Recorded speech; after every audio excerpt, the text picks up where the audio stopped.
चैत्र पक्ष की शुक्ल प्रतिपदा है और हिंदुओं का ये नव वर्ष होता है और कहा जाता है कि भगवान ब्रह्मा ने इसी दिन सृष्टि की रचना की थी और इसीलिए नव वर्ष की शुरुआत आज से होती है। अलग अलग बदलाव हमें भौगोलिक रूप से, प्राकृतिक रूप से भी नज़र आते हैं। इस समय हमारी मौजूदगी कालीबाड़ी मंदिर में है जो साल 1823 में बना है। 200 साल से ज़्यादा इस मंदिर को बने हुए हो चुका है। हमारे साथ मुख्य पुजारी इस मंदिर के हैं।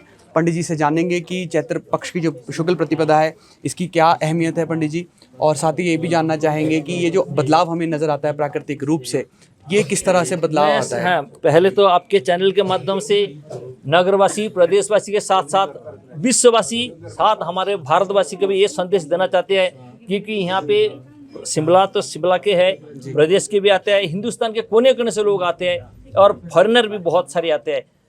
फॉरेनर इसलिए मैं विश्ववासी बोला क्योंकि जिस टाइम यूक्रेन और रशिया के युद्ध चल रहे थे उस टाइम यूक्रेन से 2 लेडी आके यहाँ पे रो रहे थे, मतलब बिल्कुल छोटे बच्चे की तरह रो रहे थे कि विश्व में शांति कायम रहे। इसलिए माँ के पास आए क्योंकि हम जब रोते हैं तो माँ के पास कोई और पड़ोस के बच्चे भी दूसरे ने ले लिया, रोने लगे तो वो अपने माँ के पास बच्चे को थमाते हैं। इसलिए कि माँ ही करते, माँ ही सब कुछ का निदान, जो सभी कुछ जो भी प्राकृतिक विपर्यय बोलिए, कोई और भी आसपास पड़ोसी किसी का जो अटैक करते हैं दूसरे को, मान लीजिए जो भी है वो माँ से ही होती है जी। माँ के शरण लेते हैं। पहले बच्चा अगर पहले जो भाषा सीखते हैं छोटे बच्चे, माँ ही बोलते, बाप नहीं बोलते, माँ का ही नाम लेते। इसलिए मैं यही बोलूँगा कि जो आज चैत्र नवरात्रि 2 विशेष रूप से मनाया जाता है, एक शारद नवरात्रि और चैत्र नवरात्रि। बिल्कुल सही बोल रहे हैं, आपके कहने में आऊँगा कि ब्रह्मा जी ने इसी टाइम मतलब जो सृष्टि की थी, सृष्टि रचना की थी, इसके तहत हम मनुष्य, हम तो पहले मतलब मनुष्य जीवन से पहले बहुत सारे रूप में थे, आखिर में हम मनुष्य रूप में ले, लेकिन हमें तो ये शुक्र अदा करना चाहिए कि मनुष्य जीवन बड़ी तपस्या के बाद मिलते हैं। तो आज चैत्र नवरात्रि की आज पहला दिन है। शैलपुत्री जी के रूप में माँ की जो पूजा विधिवत रूप से हो चुकी है और आप बोल रहे बदलाव निश्चित रूप से आ रहे हैं। जैसे प्रकृति में देख रहे जो बदलाव, इसी हिसाब से इंसान में बदलाव, प्रकृति नहीं बदल करती, इंसान के जो चरित्र, उसी चरित्र के ऊपर प्रकृति, इसलिए कि हम जो पहाड़ खनन कर रहे हैं, जंगल काट रहे हैं, जो पराशर की तरह कुठार हाथ में हम जैसे जंगल को ध्वंस कर रहे हैं, इसलिए ये सब कुछ के लिए कारण जो हम इंसानी है, सब कुछ के लिए हम कहते हैं कि कष्ट है, कष्ट हमें अपने कारण ही कष्ट है। लोग कहते हैं कष्ट है, कष्ट का कारण हम खुद हैं, दूसरे कोई नहीं। और इसके लिए दोष नहीं देना चाहिए किसी को जी क्यों कष्ट हो रही है। भगवान ने जो और शक्ति दी है तो थोड़ा बहुत कष्ट सहन करना चाहिए। लोग कहते हैं कि सिर में दर्द है, बॉडी में पेन है, लोग दवाई खा लेते हैं, लेकिन पहले थोड़ा सहन करें। और मैं आपके चैनल के माध्यम से एक बात बताना चाहूँगा कि हम दयावान बने और एक दूसरे को हम श्रद्धा करें, इज्जत करें। छोटे बड़े के अंदर ये भेदभाव ना आते, ऊंचे नीच की भी 21वीं शताब्दी में हम अगर बोले कि वो ऊंचे है वो छोटा है, ऐसा नहीं होना चाहिए। मानव, आप लोग यहाँ भी बोलते हैं सनातन धर्म बोलते हैं, हिंदू धर्म बोलते हैं, मैं तो बोलूँगा जी मानव धर्म जी, मानव धर्म। इसलिए हमारे अंदर मानवता रहेगा तभी धर्म जिंदा रहेगा। लोग बोलते कि आज वो है आज सो है, मैं नहीं ये बोलता हूँ। मैं कहता हूँ एक ही बात बोलता हूँ, जो भूखे है उसके लिए रोटी के क्या धर्म है। वो ये नहीं बोलना चाहिए कि आज वो सिख दे रहे, क्रिश्चियन दे रहे, ईसाई दे रहे। जिसको भूख लगी उसको रोटी से मतलब, भूख मिटाने से मतलब है। और पानी, जो प्यासे है, पानी का कोई जात नहीं है। जो प्यासा है कहीं भी खड्ड में जाके कहीं भी पानी पीते उस टाइम वो नहीं देखते। इसलिए मैं हमेशा कहता हूँ रोटी का कोई धर्म नहीं और पानी का कोई जात नहीं। इसलिए हमारे अंदर मानवता सबसे बड़ी चीज़ है, मानव धर्म।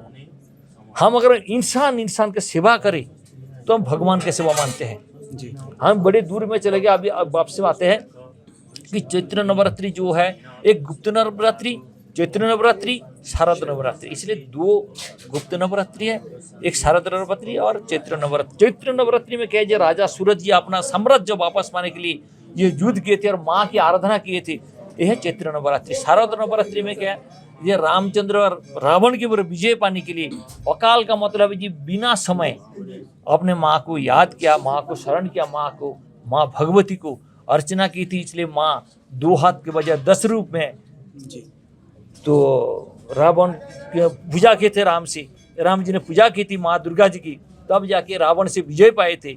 इसलिए वह शारद नवरात्रि। पंडित जी, यहाँ पर कालीबाड़ी मंदिर में 10 महाविद्याओं के भी चित्र हैं। सत चटर्जी ने ये बनाए थे चित्र, इनकी क्या महत्ता है? महत्व यह है, जब दक्ष प्रजापति जी ने बिना शिव जी के जब यज्ञ कर रहे थे, देवादिदेव महादेव सभी देवताओं को, देव आदि देव जो है शिव जी को बिना निमंत्रण तो उन्होंने यज्ञ करे थे।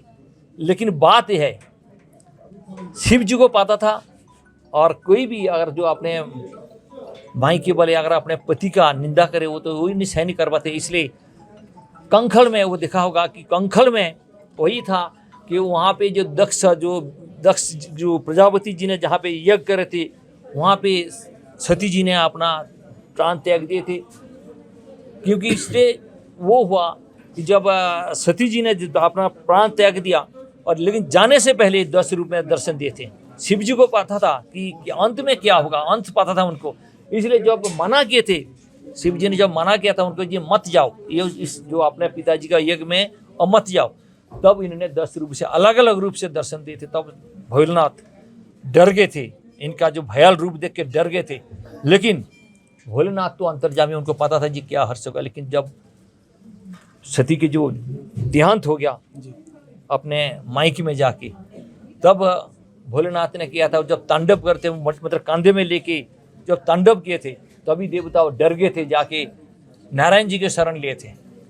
तो विष्णु जी अपने चक्र द्वारा जो सती उनको 51 टुकड़ा कर दिए थे, जो आज की पाकिस्तान में हिंगलाज के रूप में है, त्रिपुरा वगैरह सब, हिंदुस्तान में बहुत सारी जगह पे जो टुकड़ा गिरे थे, जो पार्ट गिरे थे, वहाँ पे 51 शक्तिपीठ बना है। ये हमारा जो कालीबाड़ी जो है 200 साल पुराना मंदिर है, ये सिद्धपीठ है। यहाँ पे साधना की है। ये सिद्धपीठ शक्तिपीठ जो है वो अपना अपनी स्वयंभू जो होता है वो है शक्तिपीठ।